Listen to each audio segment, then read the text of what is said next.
일부에서는 어떻게 보면 좀 더 나은 공간에 대해서 우리가 고민을 했었고, 이분은 어떤 자신의 공간을 넘어선 투자, 뭐 거창한 얘기 같지만 돈을 좀 더 여유 있는 분들이 뭐 상가를 사거나 꼬마 빌딩을 사거나, 사실 오피스텔을 많이들 샀었거든요, 주변에. 근데 오피스텔이 이제 혜택이 주니까 다들 정리하시더라고요. 그렇죠. 네. 예. 어떻게 월세 수익 같은 걸 내리는 어떤 투자, 제가 전에 한번 방송에서도 말씀드린 적이 있는데, 탈무드에 보면 재산의 3분의 1은 토지에 투자하고 3분의 1은 사업을 하고 3분의 1은 현금을 갖고 있어라, 이런 말인데, 제가 근거국조로 삼는 말이에요. 저는 그래서 이 소위 투자, 여유가 있는 돈을 벌었다면 어떻게 할 거냐를 얘기할 텐데, 오늘 이거에 대해서 민 대표님도 아주 전문가시지만 우리 김 대표님도 워낙 이쪽 전문가니까, 그래서 제가 시작을 이렇게 풀어볼게요. 제가 가장 아쉬운 게 뭐냐면, 연남동이랑 그 홍대 넘어가는 그 사이 철길이 있었잖아요. 경의선. 네. 처음에 이렇게 바뀌는데 저 끝에 이제 쭉 걸어가다 보면 막 오래된 그 것들이 있는 거예요. 그래서 속으로 저거 사놓으면 돈 되겠다 했었어요. 부동산도 가고 그랬었거든요. 아, 근데 뭐 귀찮아 했는데 정말 많이 올랐더라고.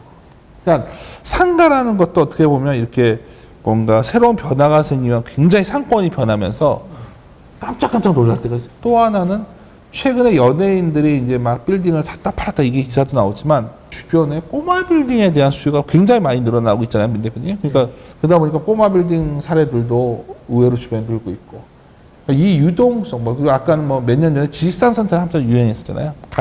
가산 디지털 단지 같은 거.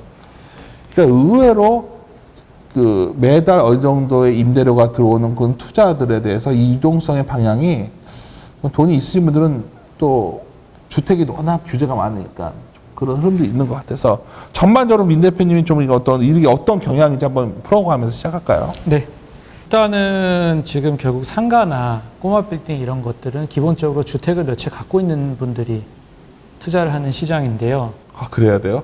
주택이 별로 없어도 이런 거 투자해서 집 한 채가 있는데 돈을 좀 갖고 있어. 네. 그러면 상가 같은 거 조그만 거 하나라도 하고, 오피스텔 같은 거 많이 했었잖아요. 그렇죠, 그렇죠. 네. 그런 것들은 너무 비싸구나, 상가가. 이제 아무래도 이제 보면은 제가 이제 노가다를 해서 아파트를 등기부를 쫙 뗄 때는 이제 평균 연령이 만 50대가 나오는데, 상가를 쫙 떼면은 60대가 나와요. 그러니까 상가나 빌딩은 연령층 한층 더 높거든요. 그러니까 그만큼 부도 더 많은 거잖아요. 그런데 지금 보면은 워낙 아파트 투자, 주택 투자에 대해서 정부가 너무 규제를 하니까 풍선효과라 그러잖아요. 그 돈들이 이제 원래 같았으면 이제 상가, 다가구, 다세대, 꼬마 빌딩 이쪽으로 흘러갔어야 되는데요. 지금 다가구나 다세대, 주택 비슷하게 이름 들어가는 거는 다 막았거든요. 그리고 상가는 지금 코로나 때문에 사실 저는 굉장히 상가가 투자한 적기라고 생각을 하는데, 오늘 다 자영업자 문 닫고 이제 앞으로 좋게 되는데 상가 불안해서 이거 다 공실인데 그거 투자해도 돼요? 근데 이제 그거는 뭐 이따 좀 더 설명을 드리겠지만요. 코로나가 지금 주식 투자하시는 분들도 결국 이제 다시 컨택트, 탈코로나 시대를 생각하면서 이제 투자를 하잖아요. 상가도 마찬가지라고 생각을 해요. 그리고 다시 이제 그 풍선 효과를 말씀을 드리면은, 그래서 다가구, 뭐 다세대, 상가는 그 이미지 때문에 지금 투자를 못 하고 있고요. 그래서 지금 이 돈이 다 꼬마 빌딩으로 흘러가고 있는 거예요. 그러다 보니까는 뭐 매물 내놓지도 않았는데 팔겠다고 덤비고 막 그러고 있는 시장이죠. 그러니까 특수인 곳은 하나 아는데, 네. 그 건축사무소들. 네. 왜냐면 건축사무소에서 그 인허가 받아야 되니까 구청 만나서 뭐 허가 받고, 내가 아는 분이 그거 하는데 완전히 아주 호황이시더라고. 같은 사무실 직원이 많아져서 내가 아니 뭐 이렇게 많아졌어요? 했더니 요새 이제 주택을 갖고 있으면 거의 죄악시되고 세금이 폭탄이 나오니까 건물주들 이제 주택이랑 근생이랑 섞여 있는 건물주들은 그 주거 임차인들을 내보내버리고 그 용도를 근생으로 바꿔버립니다. 그걸로 지금 그분들이 호황이신 거거든요. 근데 왜 연예인들은 그렇게 빌딩들을 팔아요? 많이 올라서 파는 거 아니에요? 그게요. 네. 내가 그거 보면서 되게 이게 상투징후 나온 거 아닌가 뭐 이런 생각했는데. 그거 그게 되게 좀 드릴 말씀인데, 일단은요, 연예인들이 생각보다 자산이 진짜 많고요. 실제로 빌딩들도 일반인들은 알지 못하지만 굉장히 곳곳에 많이 갖고 있어요. 그리고 지금 그냥 몇 분이 몇 개 판 거 가지고 밑에 분모가 얼마나 많이 깔려 있는데요. 그거는 그 통계의 오류 이상도 이하도 아닙니다. 사실 이거는 미스터 팍이란 분이 질문을 남겨주셨는데 여기 있었네요. 연예인들 빌딩 매각 기사가 나오는데 이게 해외 부동산이나 다른 자산으로 이동으로 보시는지 궁금하다고 민 대표님 직접 물어봤어요. 그건 아니다. 전혀 아닙니다. 아니 전 아무리 봐도 뭐 어쩔 뭐 제가 이제 신촌을 가던 이대 앞을 가던 막 다 비어 있잖아요. 막 그런 상권들이. 네. 그런 데는 그러니까 예를 들어서 주식시장은 뭔가 이렇게 다 해서 많이 뭔가 비어 있고 뭐가 안 좋을 때 사놓으면 돈이 된다고 하거든요. 이대 앞이나 뭐 신촌이나 뭐 되게 이태원은 또 막 엄청나게 이런 데 빈 상권들은 그건 부동산 가치가 없어진 거예요? 상권으로서의 가치가? 그런 데는 사실 좀 조심하시는 게 맞습니다. 아 그래요? 예, 그러니까 지금 그런 막 갑자기 뜨는 제가 뭐 특정 지역을 좀 언급하긴 좀 그런데 결국 뭐 이태원하고 뭐 경리단길 뭐 그렇게 이게 근데 그 용산 공원 이렇게 되고 그러면 좋아지지 않을까요? 아닌가요?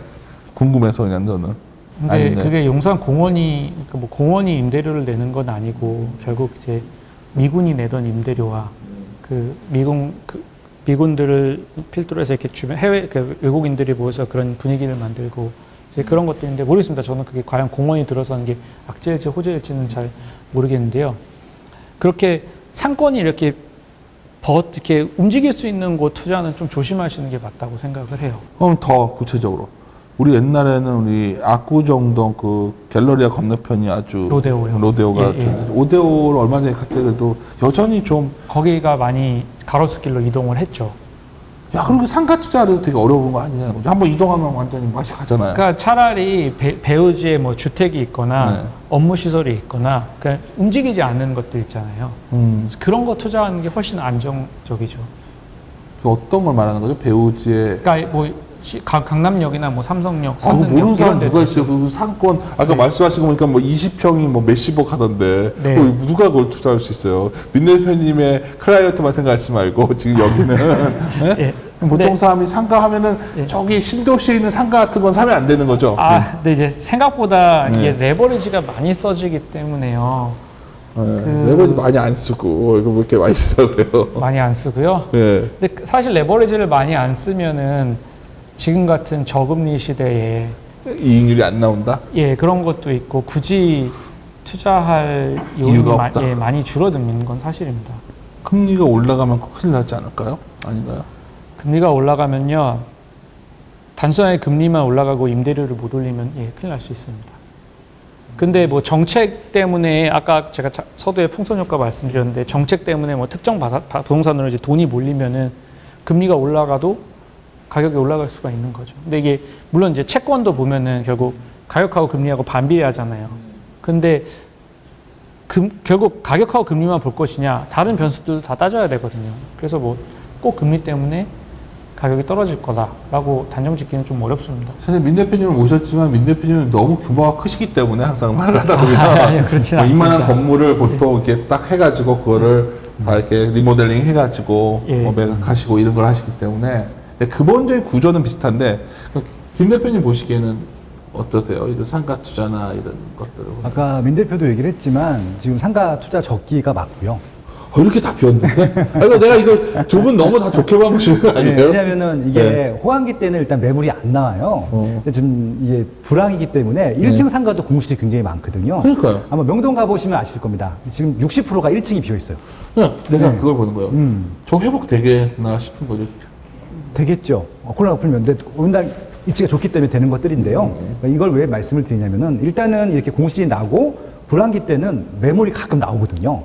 나오게 되면은 근데 매매가가 빠지진 않아요. 너무 신기하게도. 내가 이걸 제가 예. 다 비어 있어가지고 예. 막뭐 주식은 그렇게 막 아무도 한 사람이 없으면 예. 가격이 하한가다가 폭락해서 싸게 잡아서 올라오는 줄 알았는데 네.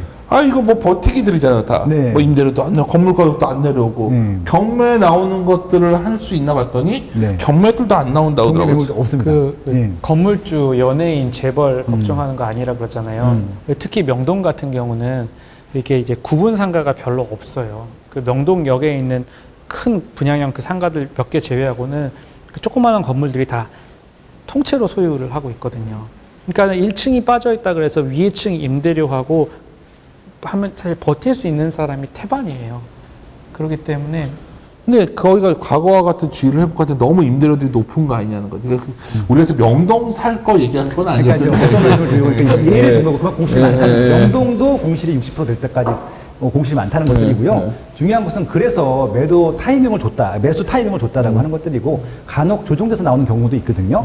근데 이제 코로나가 끝났을 때 분명히 회복될 수 있는 상권들 눈에 보이실 거예요. 어디가 보여요? 소위 말해서 한번 인기가 있었던 지역들은 대부분 다 그 정도까지는 아니라 하더라도 정상적인 시장까지는 되거든요. 그러니까 그 말씀을 왜 드리냐면은, 그래도 시중 금리가 낮기 때문에 이 금리보다는 훨씬 더 수익이 높을 수 있는 월세 수익이 나온다는 말씀을 드려보고 싶은 것들이고, 또 하나 뭐냐면은, 최근에 상가 트렌드가 뭐냐면은, 월세 수익률이 아니에요. 시세 차익 수익률입니다. 그러니까 오피스텔도 좀 마찬가지고, 지식 사는 사람도 마찬가지일 텐데, 최근에 단순히 수익형으로 사는 것들이 아니라, 아파트가 원래 시세 차익용 투자 상품이었었는데, 그 시세 차익용 투자 상품들이 수익형으로 넘어왔어요. 그래서 상가, 꼬마 빌딩, 그 다음에 지식사라센터, 이런 것들도 다 지금, 시세가 올라갈 수 있는 것들이 있거든요. 그래서 결국 이제 그런 것들을 보고 투자하시는 분들 같은 경우는 당장 수익이 나오지 않는다 하더라도 시세가 올라갈 수 있는 거 사는 것들은 좀 유효하다고 봐요. 아직까지는 그런 것들이 세금에 대한 부담이 적나요? 그러니까 중과 부분이 없잖아요. 이쪽 부분 같은 거. 비주택 같은 경우는 중과 부분이 없기 때문에 적정 세율을 내면 되는 겁니다. 그 사람들이요, 이제 밸류 애드 하면은 다들 보통 뭐 리모델링을 하던가 뭔가 안에 뭐 인테리어를 하든가 뭔가 공사를 생각을 하세요. 근데 네, 당연한 거 아니에요? 아니요, 근데 윤 대표님이 저한테 그렇게 얘기하셨잖아요. 아니요, 근데- 해야 된다고. 예. 왜 말이 다르시죠? 아니요, 방송에서는? 그게 아니고요. 예. 그런 밸류 애드도 있지만요. 공실을 채우는 밸류 애드도 있어요. 그러니까 빈 상가를 사서 내가 시세 조사를 잘 하고 아니면 또는 뭐 제가 갖고 있는 데리고 있는 임차인이 있으면 빈 상가를 싸게 사서 임대차 계약을 체결하는 순간 가격이 팍 올라가거든요. 아, 이제 건물이 낡은 건물. 그런 것들이 임대가 안 돼. 왜냐면 너무 많이 생기고 있으니까 그런 상가들이. 그건 이제 마포마을에 개발을 해야 공덕 좋은 건 알겠는데 만리동 넘어가는 쪽 보면 다 아파트 생기면 요새는 1층에 다 상가들 집어넣잖아요. 오피스텔도 다 비어 있잖아요, 그런 것들. 근데 이제 뭐 경우에 따라 다르지만 그런 건 이제 개보수를 해야죠. 얼마든지 부분적으로 개보수 방법이 굉장히 많거든요. 예. 그러니까 여기서 이제 첫 번째 주제는 너무 확산되면 안 되니까 소위 차익을 노릴 수 있는 어떤 자산이 있는데 주식 자산을 어느 정도 하고 그 돈이 꽤 있어요. 그런 사람들이 이제 부동산을 했을 때 집은 있어. 네. 집도 있고 이게 어떤 사람은 A라는 사람인데 집도 있고 주식할 자금도 어느 정도 있는데 그 자산 번 걸 갖고서 부동산 투자를 한다고 했을 때 상가, 꼬마 빌딩 뭐 이런 것들이 어떤 식의 투자를 해야 이게 그나마 매력적인지 그러니까 너무 광범위하지만 그 얘기를 좀 하고 싶었던 거거든요. 그러니까 뭐 일단 어떻게 매수해야 되느냐를 질문하시는 것 같은데요. 네. 결국 이제 노가다를 좀 많이 해야 돼요. 노가다가 어떤 걸 말하는 거죠? 일단은 매물이 나오면은 네. 그 주변에 있는 거래 사례를 다 분석을 하고요. 아 거래사를 다 다 분석을 분석해야 돼요. 예. 그거를 다 분석해보고- 어떻게 찾아서 볼 수가 있어요? 그러니까 요새 뭐 디스코, 밸류맵, 랜드북 이런 데서 다 나오거든요. 그 인터넷에 예, 예. 근데 그게 100% 맞는 건 아니기 때문에 90% 전후로 맞기 때문에 실제로 진짜 거래된 이제 등기부 먼저 다 떼보고요. 그리고 그 주변 건물 다 가보고요. 그래서 특성, 뭐 주차는 어떻고, 건축 면적은 어떻고, 전용 면적이랑 건폐율, 용적률은 어떤지 보고, 승강기는 있는지 없는지 보고, 임차인은 어떻게 구성되어 있는지 보고, 그런 거 다 따져가지고 우선 비싼지 싼지를 파악을 해요. 그 다음에 현재 이 건물이 내고 있는 임대료를 파악하고 주변 임대료가 어떤지도 다 파악을 하는 거죠. 그리고 주변에 공실이 얼마나 많은지 중개사를 통해서 중개사한테만 물어보는 게 아니고 내가 직접 다 뛰는 거죠. 임대 현수막이 있으면 전화도 해보고. 그건 아무나 못하겠네요. 투자 못한다는 얘기인데 그렇게 하려면. 그러니까 그 공짜 점심은 없다는 얘기가 있잖아요. 투자는 확률을 높이고 리스크를 낮추려면 공부가 필요하고요. 부동산도 공부가 필요하고요. 적어도 이것들이 똥인지 된장인지는 파악할 수 있는 구분 정도는 하실 수 있어야 되는 거죠. 뭐 이런 거예요. 저희끼리 앉아가지고 주식, 또 애널리스트 얘기를 하다가 다들 이제 성수동 가서 이제 우리가 밥을 한번 먹었어요. 네. 야, 이 성수동에 공장지대 이런 거 사놓으면 돈 될 텐데 하는데 좀 알아보면 이미 많이 엄청 거래가 됐더라고요. 그렇죠. 특히 성수동 같은 경우 연예인들도 많이 좋아하고. 그러니까 뭐냐면 제가 그 서울시에서 상업 업무용 부동산 자료 국립고통부에서 실거래가 그 건수 자료를 봤더니 2020년에 2020년 거가 네. 어마어마하게 거래가 들었더라고요. 그 30년 이상 된 건물, 리모델링 하기 전 건물들. 내가 깜짝 놀랐어요, 이 데이터를 보고서. 그러니까, 이게 누군가 투자를 작년부터 엄청 하고 있는 거네, 이쪽을. 그러니까는 성수동이요. 이게 전체, 서울시 전체가 이렇고 성수동 같은 데가 얘기가 되겠죠. 그러니까 성수동 같은 경우는 그 필지들이 되게 작은 땅들이 많아요. 그러니까 타 지역과는 달리 성수동은 필지가 뭐 30평, 40평 이런 것들이 꽤 많거든요. 그러면 예를 들어 뭐 평당 7천을 치면은 30평이면 평당 7천이에요, 성수동 그 땅이? 많이 올랐죠. 최근에. 7천인 곳도 꽤 있습니다. 뭐 좀 큰 대로를 끼고 있으면은 억도 충분히 가고요. 그래서 뭐 예를 들어서 옛날에 3천, 4천 했는데. 2천도 했었어요. 몇 년 전까지만 하더라도. 야, 진짜 내가 거기 내가 아는데 좀 진짜 많이 올랐네. 그래서 뭐 만약에 이제 뭐 30평에 7천이다. 그러면은 21억이잖아요. 거기서 대출을 70%를 끼면 20억 중에 내 돈 6억으로 투자를 할 수가 있거든요. 윤 대표님은 맨날 대출 끼고 하면 된다 그러는데 나는 6억 투자 집살돈 갖고서 그런 투자하는 것도 방법이겠네요. 뭐 방법인데요. 전을 하면은 일단은 자기 살 집은 주택 있어요. 있고 그 다음에 하는 게 맞다고 생각을 합니다. 지금도 성수동에 그러면 6억 있으면 20, 30평 땅을 살 수가 있는 거네요. 살 수 대출 있을 끼고. 것 같습니다. 네. 그리고 사는 거에 대해서 어떻게 생각해요? 땅을 사가지고 건물까지 올리면 건물 짓는데 한 5, 6억 든다 치고 6, 7억 든다 치고 네. 그러면 그게 투자 가치가 있는 건가요? 예, 있습니다. 왜 투자 가치가 있죠? 12억 넣고 이자 내고 지금 계산한 임대차 보호법이 굉장히 임차인들을 위한 법이잖아요. 그럼요. 그러면은 임차인들을 명도 퇴거시키는 게 굉장히 어려워요. 네. 그 말은즉슨 새로운 공급 그것 때문에 새로운 건물이 많이 생겨나지 않는 거예요. 역설적으로? 역설적으로요. 요즘은 정말 안 나가겠다고 하면 못 내보내잖아요. 안 다 나가고 못 소송하거든. 나가잖아요. 이번 데 소송하고 있고 뭐 다들 건물 예, 좀 그러니까 그게 하시는 사실 분들은. 뭐 그 보호하는 게 사실 부메랑으로 돌아오는 건데. 그래서 네. 오히려 건물이 안 생기고 있다? 그렇죠. 반면에 건물을 대신에 새 거가 공급이 되는 순간 수요가 엄청나요. 수요가. 어떻게든 그 건물주 전화번호를 알아내 갖고 전화가 와요. 그러니까 오래된 건물은 나가질 않으니까 이도 저도 못하고 이제 네. 이렇게 있는 상태고 새로 하거나 리모델링해서 일단 다 리모델링하면 다 내보내잖아요. 그쵸. 보통. 예. 그러면 거기는 임차인들이 들어온다. 네. 그건 맞는 말인 것 같아요. 예, 제가 봤을 때는. 그래서 투자 가치가 있다. 네. 아무래도 더 돈을 받으니까. 네. 근데 이제 그거 같은 경우는 본인의 직업이 있는 경우에는 하기가 쉽지는 않죠. 왜 그렇죠? 워낙 많은 에너지를 거기다 써야 되니까요. 간단치는 않겠죠. 네. 인허가 받고 이런 과정도 저도 조금은 아는데 예. 그 그러니까 설계사무소에서도 해야 되고 일단은 네. 허가 기간에는요. 네. 그 건축사의 전화만 받아도 똑똑똑 놀라요. 어떤 일이 터졌을지 모르니까요. 그렇죠. 그러니까 신경이 거기다가 굉장히 몰두되고요. 그 정도로 민감한 부분이 예, 맞나요? 예. 그리고 또 이게 법이 막 하루아침에 요새 너무 많이 바뀌니까요. 그렇죠. 그리고 또 그런 거 있잖아요.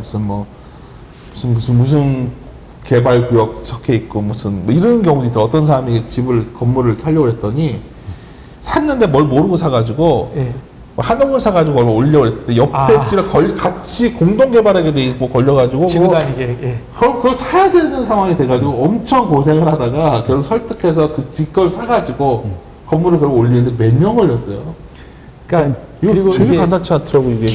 뒤에 지주가 앞에 지주를 사면은 이익인데요. 네. 앞에 지주 지금 거꾸로 오잖아요. 네. 그런 경우는 되게 손해 본 거예요.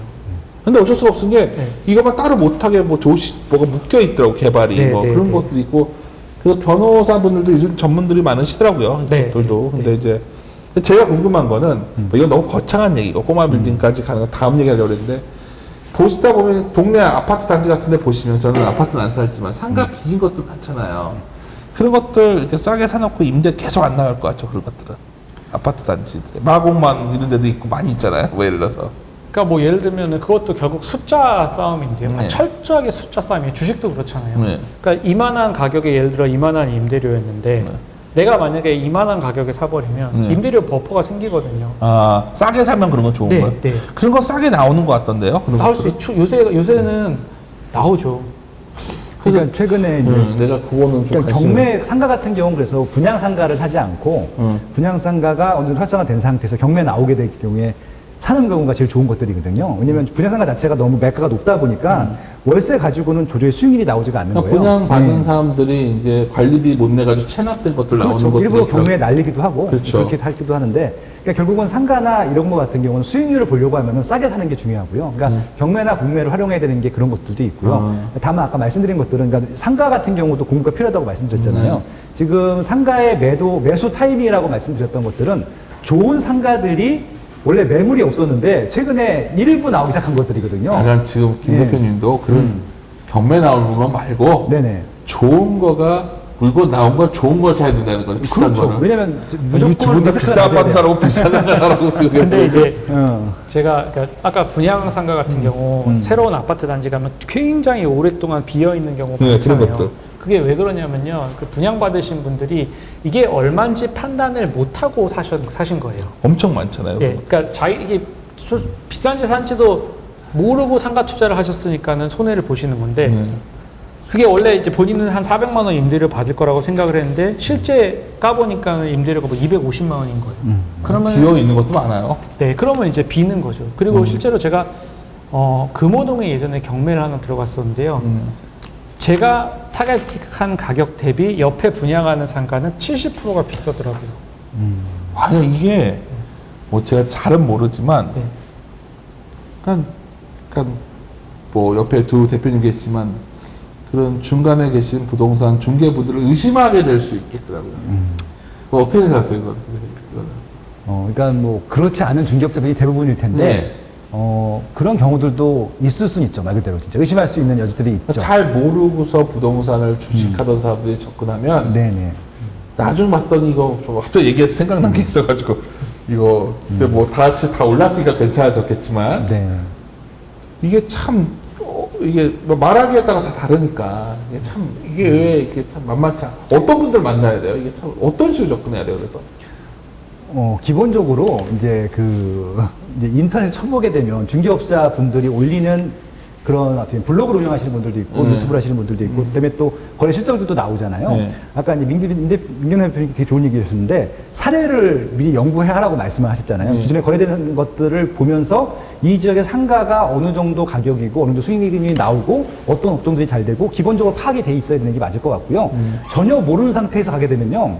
아파트는 그래도 조금 거주한 경험도 있고 비교할 수 있는 게 맞는데 약간 이 주거가 아닌 상품들 같은 경우는 정말 공부를 많이 해야 돼요. 그러니까 아까 빌라 다세대도 공부를 많이 한다고 말씀드렸는데 상가 같은 경우는 이게 완전 천차만별이거든요, 가격이. 심지어는 새 상가가 더 싼 경우도 있어요. 왜냐면 이쪽은 완벽하게 임차인이 세팅이 돼 있다라고 하면은 수익률이 맞춰져 있다고 하면은 그건 수익률 가지고 매가가 책정되는 것들이기 때문에 그러니까 상가 부분들 같은 경우는 비교 사례를 진짜 많이 해야 될 것 같고요. 그래서 경험치가 많고 한 군데 가는 것들보다는 좀 다양한 데 가서 이쪽 물건에 대해서도 물어보고 서로 크로스 체크도 해보고요. 잘 모르겠다라고 하면은 그리고도 모르겠으면 안 하시는 게 맞아요. 그 예를 들어 중개사분이요. 저 상가 임대료가 한 200에서 250만 원 나올 것 같아요. 아마 이렇게 얘기를 할 거예요. 근데요. 200만 원과 250만 원은 무려 25% 차이예요. 그러네. 레버리지를 네. 만약에 50%를 쓰면은 50% 차이인 거예요. 굉장히 내가 200만 원짜리 사서 임대료 200만 원짜리를 250만 원짜리에 엑시스를 하잖아요. 그럼 그 수익률은 무조건 대박이에요. 그러니까 죄송한 말씀이지만 중개사분들은 뭐 죄송한 말씀도 아니고요. 물건을 소개해 주는 분이에요. 중개사분들한테 임대료가 얼마냐 물어보는 건 컨설팅을 요구하시는 거잖아요. 그 자체가 잘못된 거다. 그게 이미 잘못된 거예요. 제가 파악을 하고 가서 그 정도 그렇죠. 준비 안 돼 있으면 내가 파악을 하던가 컨설팅 업체를 찾아서 시세 조사를 해야죠. 근데 이게 참 알기 어려운 게 예. 예를 들어서 이제 뭐 건물 같은 것도 이제 사게 되려고 공부하고 그러다 보면 뭐 건축물 대장 같은 것도 볼 줄 알아야 된다고 그러고 막 하잖아요. 이게 참 어려운 것 같던데 이런 것들이 다 이게 참 전 주식이 더 어려운 거예요. 그래요? 사업계에서 보는 것들, PBR이니, 뭐 심지어 뭐 용도 면적 뭐 이런 것들도 막 그걸 하나하나 따져서 야 이게 과연 투자로서 가능한 건지 보통 사람들이 근데 그게 저도 지금 김 소장님 말씀에 전적으로 동의하는데 주식이 훨씬 어렵다고 생각을 하는데요. 그래요? 네, 부동산은 왜냐면 주식은 데이터가 되게 많은데 부동산은 되게 이게 무슨 부동산은 단순하고 명쾌하게 다 돼 있어요. 그래요? 요즘 플루테크가 워낙 개발돼 잘 돼 있기 때문에 네. 이 용도에 무엇이 질 수 있는지도 다 나오고 심지어는 뭐 용도의 계산을 층수까지 다 나오는 지금 시스템이 돼 있거든요. 저 근데 이런 거죠. 네. 그건 알겠는데 어느 구역이면 여기는 뭐 예를 들어서 제가 사는 쪽도 물길 보호 지역이라고 그래가지고 막 네. 굉장히 그런 사항들도 많고 제한되는 것도 많고 답답하잖아요. 막 하나하나 다. 개인들이 그것까지 일일이 다 체크할 필요는 없을 것 같고요. 네. 만약에 설계를 맡기면 설계사님께서 다 설계가 해주긴 해주죠. 했는데 예, 그러니까 저희가 신경 쓸 것은 이거 말씀하신 대로 이것들이 수익률 혹은 시세 차익 아니면 미래 가치 이런 것들이 있는 지역인지만 확인하면 될 것 같고 거기에 내 돈을 얼만큼 마련할 수 있는지 대출을 얼만큼 마련해야 되는지 요거까지만 신경 쓰게 되면은 크게 어려운 건 없어요. 민 대표님이 워낙 꼬마 빌딩 전문가니까 그러신데 김 대표님 보시기에 이건 일반 사람들이 어제 돈을 모은 다음에 사람들이 내가 노후까지 겨냥한 어떤 적절한 임대 수익도 재산 가치도 오르고 이런 투자가 앞으로도 좀 유망하나요?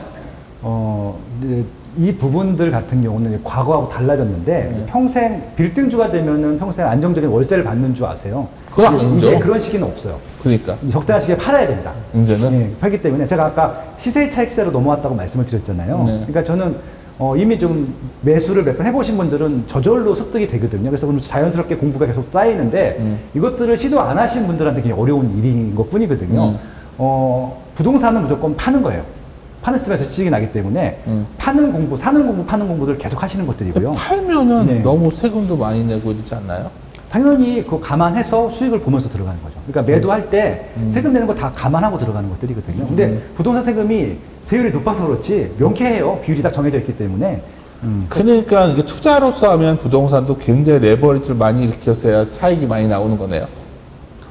그렇죠. 그러니까 수익형 같은 경우는 그럴 수밖에 없죠. 예. 그래서 이거는 옛날처럼 그냥 현금으로 사놓고서 임대 수입 나오는 거는 투자로서 매력이 적고 그게 저금리가 됐기 때문에 네. 임대 수익보다는 시세 차익을 보는 투자로 바뀐 거죠, 트렌드가. 그러니까 예를 들어서 예전에는 금리가 막 5%, 뭐 10% 이런 시절에는 금리보다 무조건 수익률이 높거든요.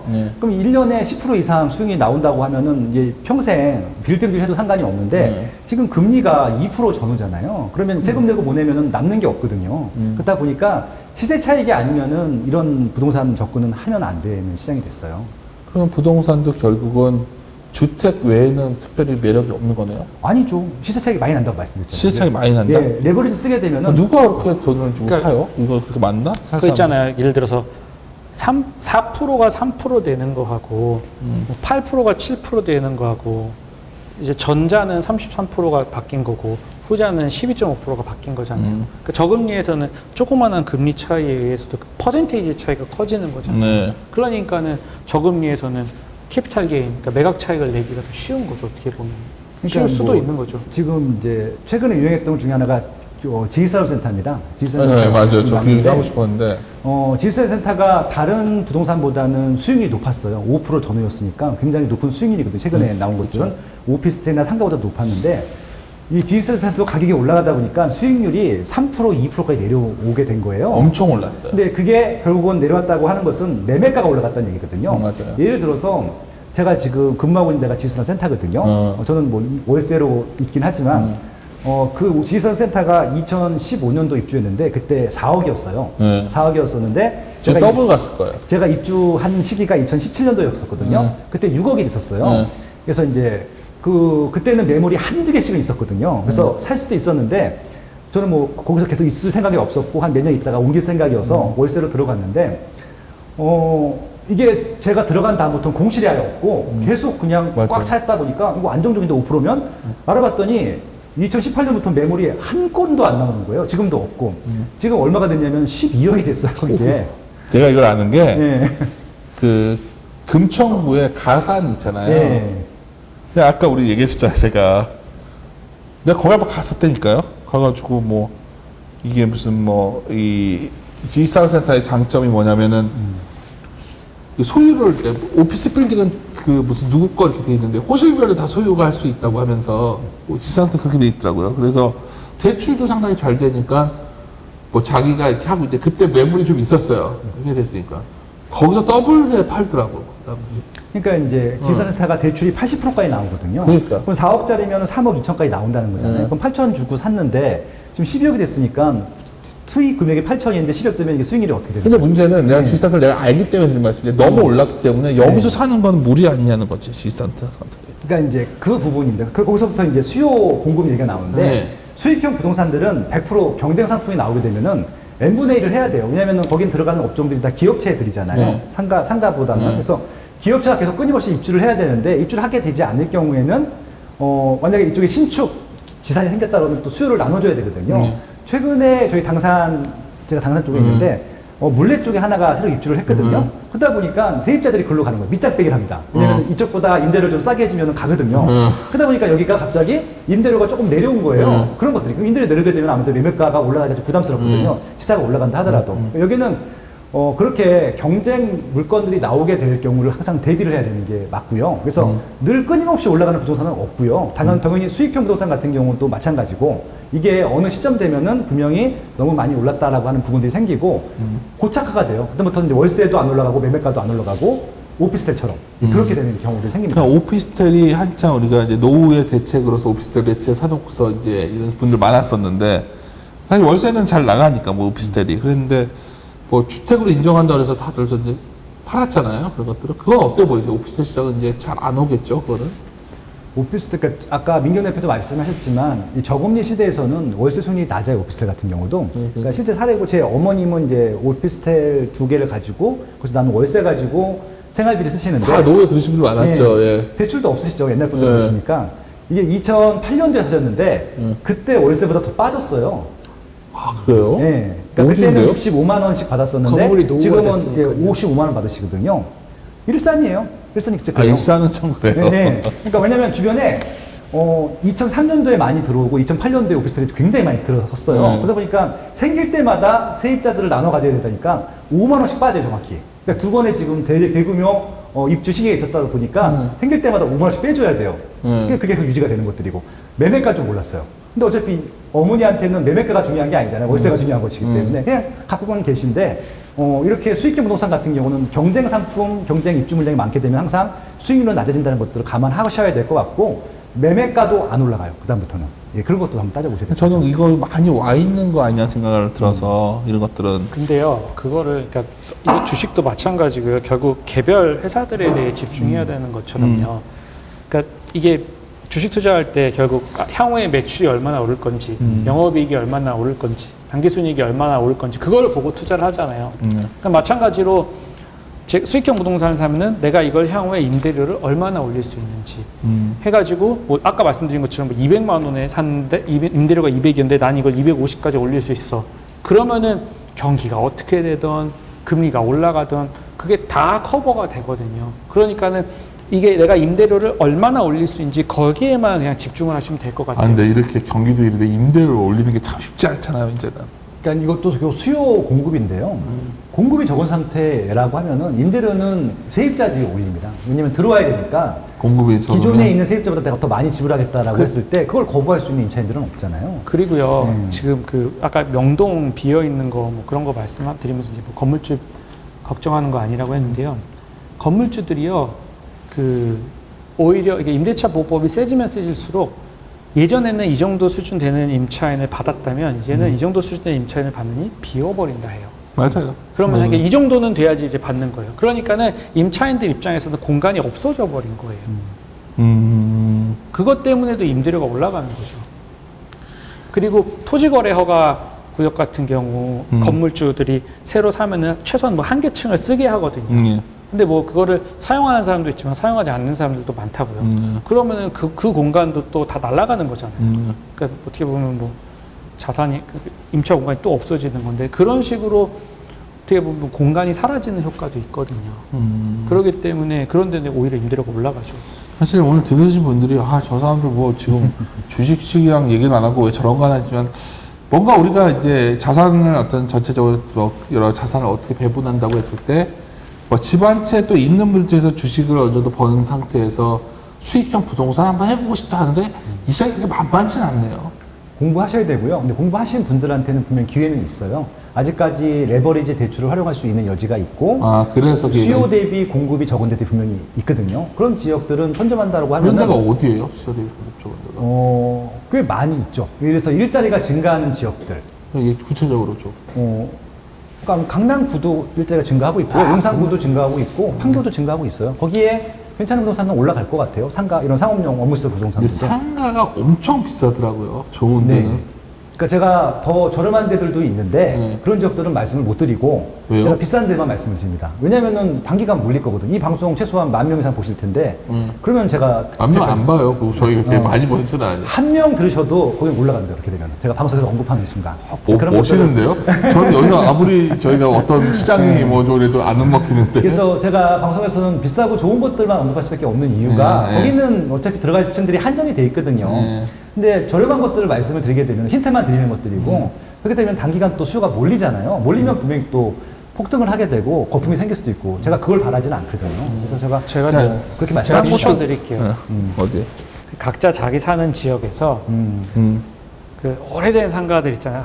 막 위에는 학원, 병원 있고 예, 그런데. 꽉 차 있는 거 있잖아요. 간판 막 덕지덕지 있고 공실 없고 그런 거 사세요. 아, 새 거가 아니라 덕지덕지 붙어 있는 거? 붙어 있는 거. 네. 왜요? 그 제일 안정적입니다. 그리고 근데 그게 갑자기 그 건물을 예. 다 헐고 뭐 진다 그러면 그러면 받겠구나. 네, 다시 받을 수 그러면 오히려 더 대박인데요. 어. 그거는 정말 먼 훗날 얘기고요. 뭐 지금 뭐 이거 사가지고 20년, 30년 들고 가는 거 아니잖아요. 아, 그건 맞는 것 같아요. 이렇게 막 새로 져가지고 막 삐까번쩍한 데는 잘 안 되는 것 같고. 그러니까 제가 부동산 투자할 때 막 사람들 고민하시는 걸 옆에서 보고 있으면요. 제가 이런 말씀을 드려요. 아니 지금 배우자를 고르는 게 아니고 여자친구, 남자친구들 고르는 거다. 어느 정도 이렇게 만나다가 아, 저 부동산 하는 사람들 무섭네. 우리도 뭐 여자친구 바람둥이가 되라. 아니 그런 게 아, 아니고 나는 주식은 아니요 미혼들한테 미혼들 기준으로 말씀드리는 거. 좋은 주식과 평생 결혼하는 마음으로 해야 되는데 네. 그냥 완전 바람둥이처럼 살아라. 아니요 그게 이제 저금리이기 때문에 그런 것도 있습니다. 어느 정도 너무 이게 임대 수익이 낮기 때문에 어느 정도 만들어 놨으면은 팔아서 매각 차익을 한번 일으키고. 그래서 맨날 민대표가 나한테 레버리지를 하셔야 하는 거다 부동산은 이 말들을 하시는 거예요. 제 주변에도 슈퍼 개미 분들 많으신데 다 레버리지 하셔서 목돈 만드신 거더라고요. 주식은 그쵸. 이미 회사가 네. 레버리지를 쓰고 네. 있잖아요. 레버리지가 없으면은 이게 한번 점핑을 할 수가 아, 뭐 점핑하는 없잖아요. 그런 대단한 사람들 네. 말고 저는 이게 평범한 사람들을 위한 투자 네. 뭐 이런 걸 생각하는 거여서. 근데 이제 이게 생각보다 그러니까 투자라고 하는 것은 100% 확률이 있는 건 아니잖아요. 그러니까 99% 확률이라도 98% 확률이라도 확률을 높이는 게 중요한 것들이지 레버리지를 쓰면서 확률을 높일 수 있다라고 하면 활용하는 게 좀 맞다라고 생각을 해요. 아유, 한 두세 시간 더 하고 싶지만 이제 시간이 너무 돼서 마무리는 오늘 사실 질문도 더 있었는데 마무리를 한번 두 분이 해주면 좋겠어요. 아까 사실 제대로 못하신 부분도 있고 일부, 2부에서 좀 못하신 말이랑 우리 아까 1부에서는 이제 주거에 관한 것들에서 좀 하고 싶은 말씀 남은 것들 그리고 2부에서 투자에 관한 것들 그것도 한번 민 대표님부터 좀 정리를 해주시죠. 그 주택에 대해서 좀 말씀을 드리고 싶은 게요. 되게 많은 분들이 막 금리가 어떻고 경기가 어쩌고 뭐 하면은 뭐 떨어지지 않나요? 막 이런 걱정을 하시는데 그 무주택자분들이 막 그런 말씀을 하시면 되게 안타까워요. 저는 무주택에서 1주택자가 되는 거는 이건 투자도 아니고 투기도 아니고 그냥 생존이라고 생각을 하거든요. 아, 너무 올랐잖아요. 글쎄요. 공급이 줄어든 거, 향후에 공급이 많지 않은 거를 따져봐야 될 것 같아요. 어디라도 사야 된다. 예. 그래서 그리고 이제 부동산을 사는 순간 비테크를 하게 된단 말이죠. 그런 순간 이제 소비가 확 줄어들어요. 원리금 갚아야 되니까요. 돈을 안 쓰게 되죠. 예, 그거 자체로도 돈이 모이는 거거든요. 그리고 뭐 언제 집값이 빠지냐?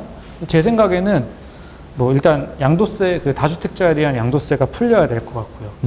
그리고 정말 대규모 공급 모르겠습니다. 저는 3기 신도시 잘 모르겠고요. 뭐 정말 뭐 분당급, 판교급, 위례, 세곡, 내곡 이런 정도의 좋은 필지의 신도시가 생긴다던가 아니면은 뭐 용적률이나 재건축 재개발을 용적률을 올려준다든가 아니면 재건축 재개발을 확 풀어줘가지고 서울 도심에 그런 좋은 공급이 확 늘어나기 전에는 저는 계속 올라갈 가능성이 높다고 그게 참 봅니다. 쉽지는 않은 거죠. 그게. 그렇죠. 뭐 정치적인 이슈도 있기 때문에. 그래서 그러니까 너무 막 깊게 생각하지 마시고 무주택자는 그냥 빨리 내 집을 마련하셨으면 좋겠습니다. 야, 의외로 빌딩 투자 전문가시는데 주택 마련 얘기를 했는데 기본이라는 거죠. 기본이라는 내 집 거. 마련이. 김 대표님. 네, 저도 뭐 똑같은 얘기고요. 그러니까 이제 저는 내 집 마련도 투자라고 생각을 해요. 그렇죠. 제 인생에 대한 투자고. 근데 제가 말씀드린 투자는 이제 인생에 대한 투자라는 말씀을 드리고 싶은 것들이고, 이런 시세 차익을 보는 어떻게 보면 수익에 대한 것들보다는 저는 실거주 가치에 대해서도 가치를 매겨야 된다고 생각하거든요. 그러니까 월세 살던 전세 살던 자가로 살던 실거주 가치는 분명히 있는데 그게 금액으로 눈에 보이지 않을 뿐이지 가치가 분명히 있거든요. 네. 그렇게 생각하시면 내가 샀는데 단기간 시세가 조정될 수 있어요. 근데 어차피 실거주할 거니까 그거는 그냥 넘어갈 수 있는 부분들이거든요. 근본적으로 시세가 많이 빠지거나 그런 것들은 아니기 때문에 내가 뭐 10억에 샀는데 5억이 된다. 그런 아파트들은 없어요, 기본적으로. 예, 그렇기 때문에 실거주 목적으로 사는 것들은 혹시 준비가 안 되셨던 분들은 바로 사시는 게 맞다고 생각을 하고 있고, 단기간 빠지는 것들에 대해서는 너무 걱정하지 마시고요. 왜냐면 대부분 집값이 빠질까봐 안 사신다고 하시는 분이 많아서 실거주 가치만 생각하시면 좋겠다라고 말씀을 드리고, 내 집 마련 확실히 하신 다음에 이해하실 거면 제일 좋은 거 하세요, 능력껏. 나이가 젊을수록 저는 이런 표현하면 되게 싫어하시겠지만 영끌 하셔도 됩니다, 솔직히. 예. 하셔도 됩니다. 내가 영끌하지 말라고 맨날 주변에 얘기하겠는데. 주택은 영끌해도 되는 게 LTV가 40%밖에 안 나오고 여기다가 DS까지 합치게 되면은 40%도 안 나올 거예요. 그러니까 어차피 예. 부채를 많이 못 일으킨다. 네, 그러니까 부채를 만약에 90%까지 일으킬 수 있는 분들은 능력자고요. 그냥 이건 맞는 말인 게 네. 우리 세대에도 네. LTV가 70% 이 정도까지 땡겨서 집들을 산 사람들이 샀죠. 네. 사실은. 극소수예요. 네. 그냥 다 안 사지. 근데 그러면서 아까 정말 공감했던 말이 뭐냐면 그런 걸 사게 되면 뭐 시계 하나 못 사게 돼요. 그러니까 정말 그냥 빚을 갚아야 되니까. 그러니까 현금 흐름이 허덕이게 됩니다. 허덕이죠. 근데 그만큼 저축한다는 것이 되는 건데. 네, 그리고 집을 사게 되면 그다음부터는 부동산 공부가 제대로 돼요. 왜냐면 등기부에 등본이 한 번도 없던 사람들은 이런 얘기를 백날 해봤자 이해도 못 하시고 관심도 없으시고요. 이게 한번 사게 되면은 시세를 계속 보게 되고요. 옆 단지랑 비교하게 되고 20평대 살면 30평대 아파트 가격 시계 보게 되고, 그리고 부동산 공부는 제일 중요한 게 시세 보는 것들이거든요. 보다 보면은 알게 되는 게 굉장히 많다는 얘기죠. 결국은 공부를 제대로 하기 위해서라도 지금 집부터 사는 것이 맞다고 생각을 하고, 그리고 투자하시게 되면은 더 잘하실 것 같아요. 제가 자문해드린 사람이 뭐 적게는 수천 명, 뭐 많게는 10,000명도 넘어갈 것 같은데요. 그 요새 뭐 그런 광고도 많은 것 같은데 하나 사시는 분들은 잘 없어요. 맞아요. 그러니까 계속 무주택을 유지하시던가 아니면 두 채 이상으로 갑니다. 하나를 갖고 있는들 아무 의미가 없다는 거를 이제 깨닫게 되거든요. 같이 올라버리고 같이 떨어지는데 그게 무슨 의미가 있어요? 그렇습니다. 오늘 1, 2부 좀 했는데 오늘 우리 김 대표님이 오늘 호텔에서 강연회가 있어요. 그래서 어쩔 수가 없어 이렇게 여기서 마무리 짓는 아쉬움이 있는데 저도 마지막에 이런 말씀 드리고 싶네요. 갑자기 얘기를 하다 보니까 첫 재산세 고지서 나왔던 날이 기억이 납니다. 와. 예, 이게 우리 젊은 세대 분들이 어떻게 생각하는지 모르지만 따로 살다가 부모님 집에 들어갔다가 다시 어떻게 독립한 다음에 이제 재산세가 나오고 그때부터 정말 내가 이걸 지켜서 늘려야겠다고 어느 날 봤더니 재산세가 많이 올라가 있더라고요. 제가 재산세 나오는 게 물론 그때마다 짜증은 내고 뭐 화는 내지만 그러한 고민을 제가 지금 55인데 좀이라도 일찍 시작하고 두려워하지 말아야 40대 가서 약간은 더 빨리 안정화된다는 느낌을 받았어요. 이거는 뭐 제가 부동산 투자 잘 모르는 사람이지만 그건 분명히 맞는 것 같습니다. 또 집이라는 게 참 그런 것 같아요. 기억의 창고 같은 곳. 그러니까 이사 왔지만 옛날 첫 있었던 집에서 되게 그쪽 동네가 아직 개발이 잘 안 됐을 텐데 막 하여튼 그 동네 이렇게 애들이랑 같이 걸어 다녔던 그 길을 가끔 가보고 싶더라고요. 그러니까 뭐냐면 집이라는 공간이 아까 공간에 대해 말씀드렸지만 추억을 같이 공유하는 곳이기 때문에 매우 중요하다는 측면에서 본다면 우리가 부동산을 논의할 때 이걸 자꾸만 무슨 돈이냐 마이냐 이거보다 그런 공간을 얻는 것은 정말 중요하다. 그래서 두 공간이 내 삶을 바꿔주거든요. 그러니까 그 공간을 내 삶을 바꿔줄 수 있도록 우리 다 같이 지금부터 이쪽 공부를 하고 이거에 대해서 무슨 뭐 오른다 내린다가 아니라 내 공간을 어떻게 더 만들어 갈 것이냐를 좀 더 일찍 고민을 시작해야 되지 않을까. 뭐 그런 차원에서 말했던 건데 모르겠습니다. 도움이 되실지 모르겠고 저만 막 물어보고 뭐 했는데 두 분 다음에도 한번 기회 되시면 다시 한번 얘기 나눴으면 좋겠습니다. 네, 꼭 불러주십시오. 네. 네. 이 정도에서 마무리 하도록 하겠습니다. 네. 마지막은 저희 이리온의 전체적인 건데, 저는 이리온이 제가 답을 찾아가는 과정이었거든요. 그래서 어느 날부터 마지막에는 함께 고민하시죠 말했는데, 오늘은 또 제가 새롭게 고민할 거리가 생겨서 더 의미가 있는 것 같습니다. 두 대표님 같이 해주시면서 마무리 짓도록 하겠습니다. 함께 고민하시죠.